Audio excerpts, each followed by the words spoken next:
Hello বন্ধুরা, আজকে তোমাদের মাঝে এক্সপ্লেন করতে চলেছি একটি নতুন এনিমি সিরিজ যেটা সম্পূর্ণ বাংলা ভাষায় মাঙ্গা করা হয়েছে। আর তোমরা এই বাংলা মাঙ্গাগুলো কোথা থেকে পড়বা সেটা আমি ভিডিওর শেষে বলে দিব।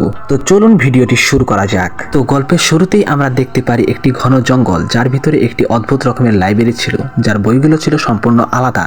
আর এই লাইব্রেরির ভিতরে বসে একজন বৃদ্ধ লোক বই লিখতেছিল, আর সে বলতেছিল যে আমি আমার জীবনে অনেক বই লিখেছি, কিন্তু আজকে যে বইটি লিখতেছি সেটা হবে আমার জীবনের সর্বশেষ বই, এবং এই বইটির মধ্যে বিশেষ একটি ক্ষমতা থাকবে যে আমার এই বইটি পড়া শুরু করবে সে আমার কল্পনার রাজ্যে চিরতরে বিলীন হয়ে যাবে এবং অমর হয়ে আমার লেখা বইগুলো চিরকাল পড়তে থাকবে। কারণ আমি চাই না কোনো বই প্রেমিক এই পৃথিবী থেকে নিশ্চিহ্ন হয়ে যাক, তারা বেঁচে থাকবে আমার কল্পনার জগতে অনন্তকাল।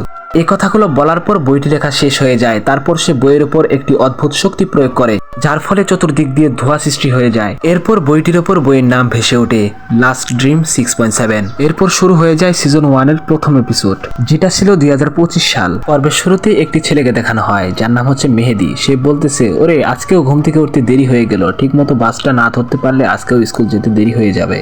আর হ্যাঁ, কালকে তো স্কুলে বইয়ের মেলা হওয়ার কথা, সেখানে অনেক বড় বড় লেখকদের বই আসবে। কালকে আমি সারা দিন বই পড়বো, বিশেষ করে আমার ভৌতিক বই পড়তে খুবই ভাল লাগে। তো যাই হোক, মেহেদি স্কুল শেষ করে বাড়ি ফিরছিল, তখন বলতে লাগে, আরে বইয়ের মেলা তো কালকে হবে, কিন্তু আমার আজকেই বই পড়ার ইচ্ছে হচ্ছে অনেক, তাই আমি বাড়িতে গিয়ে অনলাইন থেকে কিছু বই অর্ডার দেবো যেন সন্ধ্যার মধ্যে আমাকে পৌঁছে দেয়। তো যাই হোক, এরপর সে অনলাইনে একটি ভালো পেজ খুঁজতে থাকে বই অর্ডার দেওয়ার জন্য। এরপর তার চোখের সামনে পড়ে অদ্ভুত রকমের একটি পেজ, যেটা এর আগে কখনো সে দেখেনি।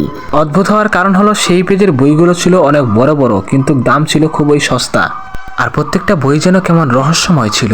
সন্ধ্যা পেরিয়ে রাত হয়ে আসলো। মেহেদি ভাবতে থাকে হয়তোবা পেজটি মিথ্যা ছিল, কারণ এমন অদ্ভুত রকমের পেজ কখনো হয় নাকি। তাদের বইগুলো ছিল অনেক বড় বড়, কিন্তু এত কম দামে দিবে, এই কথা ভাবতে ভাবতে সে ঘুমিয়ে পড়ে। রাত প্রায় 2টো বাজে, হঠাৎ ঘরের কলিং বেলটা বেজে উঠলো। মেহেদি বলতে থাকে, এত রাত্রে কে জ্বালানোর জন্য আবার চলে আসলো। মেহেদি যখন দরজা খুলতে যায় তখন ওই পাশ থেকে একটি অদ্ভুত রকমের আওয়াজ ভেসে আসে যে আপনার পার্সেল।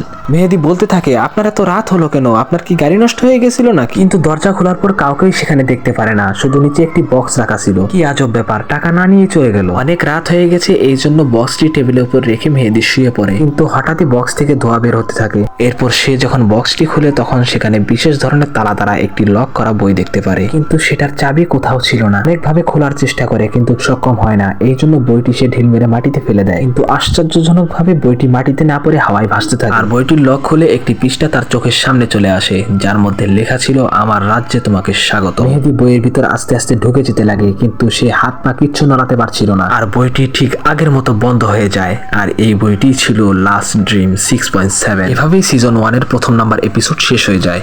আর হ্যাঁ, ভিডিওর শুরুতে তোমাদেরকে বলেছিলাম এরকম মাঙ্গা কমিক্স বাংলাতে তোমরা কিভাবে পড়বে। আসলে কথা হলো, এগুলো আমি নিজেই বানিয়েছি। তো তোমরা যদি এগুলো বানাতে চাও বা কিভাবে বানাই সেটা যদি জানতে চাও, তাহলে আমার সাথে যোগাযোগ। ডিসক্রিপশনে আমার ফেসবুক আইডির লিঙ্ক দেওয়া আছে, সেখানে গিয়ে আমাকে মেসেজ করো। আর দ্বিতীয় পর্ব আমি নেক্সট ভিডিওতে দিব।